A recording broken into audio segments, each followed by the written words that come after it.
Welcome to the Front Desk Manager tutorial. Today we will walk you through both the DR side as well as the manager side of this software. We will begin with the DR screens. From your home page, you'll want to click on the yellow house icon that says Front Desk Manager. From there you'll get this screen, the login screen. DRs are able to use either their checkmark, username, and password to sign in. After entering their login, their checkmark username, and their password, here they click Login. From there, they're brought to this screen. This is the home screen for Front Desk Manager. At the bottom, you'll see a couple tabs. The first being the Visitor tab, the second being the Building Log/Item Checkout tab, the third being the My DR tab, fourth the Directory, fifth Whiteboard, and then sixth Mail Forwarding. We will go through each of these tabs separately. First, starting with the Visitors tab. The Visitors tab in the Residence Hall is commonly used to check in residents and guests. Unfortunately, in the apartments, that is not a function that we are implementing at this time. The next tab is the Building Log and Item Checkout tab. If you click on that, you'll be brought to this screen.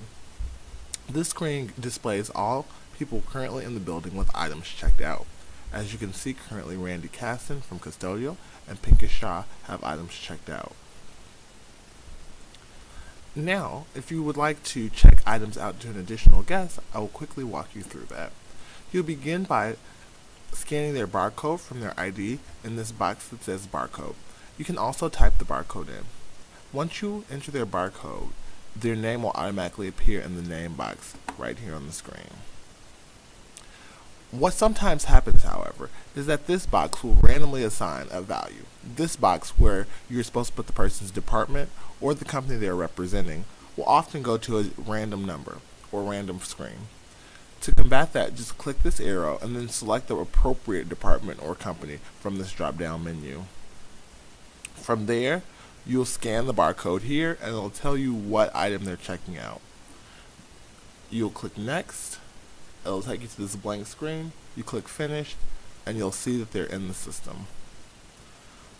Now, if you'd like to check out an additional item, you'll click out Add Another Item, and then this screen will come up where you must enter the barcode.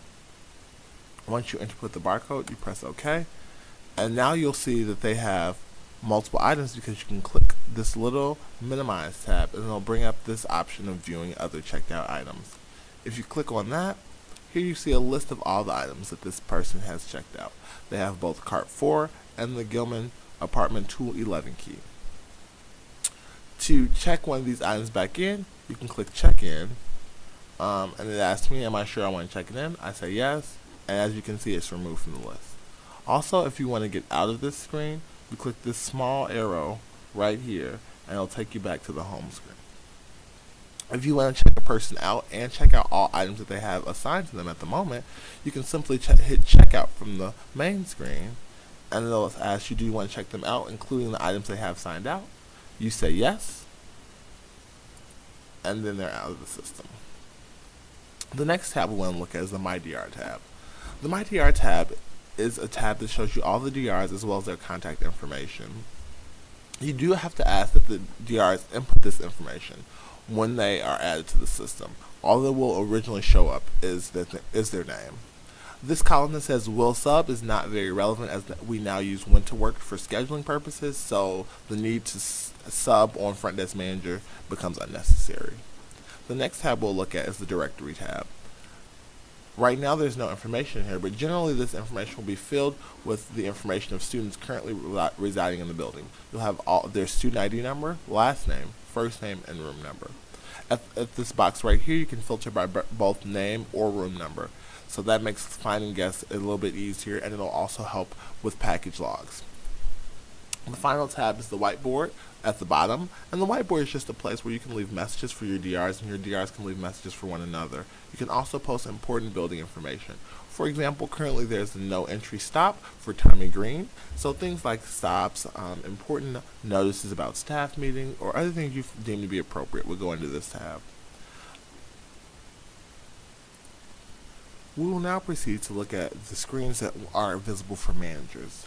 The manager screens are accessible through a web link, which will be provided to you in your transition documentation. Both username and password should be provided. This is the home page for the Front Desk Manager web access portal, visible for managers only. You input the username and password provided to you by the outgoing manager or your supervisor, and you'll click OK.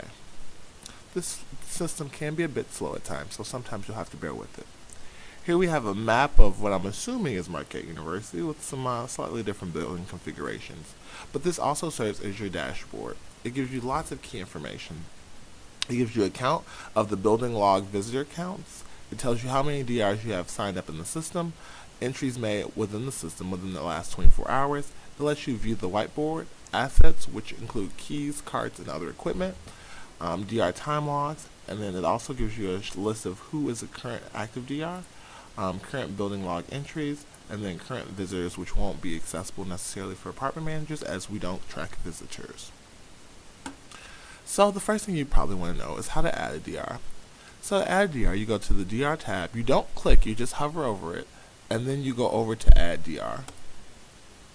From this screen, you can either manually look for your DR, or probably a little bit better, click on More, type in their last name, the first part of their last name, and then click Select. Then you'll click your building. For me, Campus Town West is only visible, and for you, you'll only be able to see the building you're a manager for. And then you click Save, or if you're adding multiple, Save and New. This other information, such as phone number, email address, or student ID, will be able to be input by the student themselves. Student ID is not necessarily necessary as the system already has that and added in.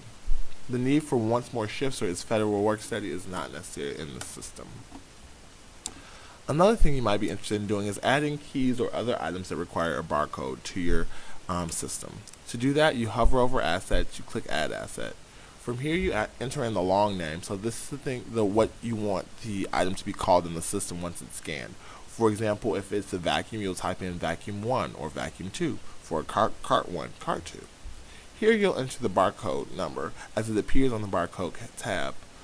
For most accuracy, I would suggest that you scan the barcode using the scanner at the front desk. That way you know that the barcode is error-free.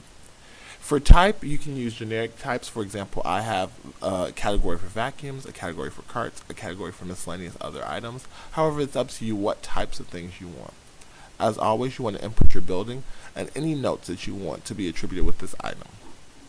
From there, you click Save or Save and New if you're adding multiple items.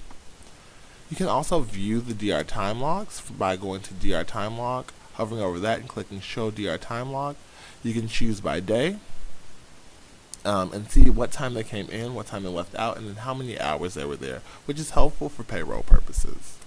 Although we don't have stops, you can add a stop or see visible stops by going here. You can also view your whiteboard here. You go in and then you select your whiteboard from all the building options. There are more arrows at the top in case yours is not on the first page. All in all, that's a general overview of the front desk system. There are lots of great features and other tools that are provided in here if you want to play around and learn more. But just for surface level, that's a quick overview. Thanks so much for following along, and I hope you enjoy your use of Front Desk Manager.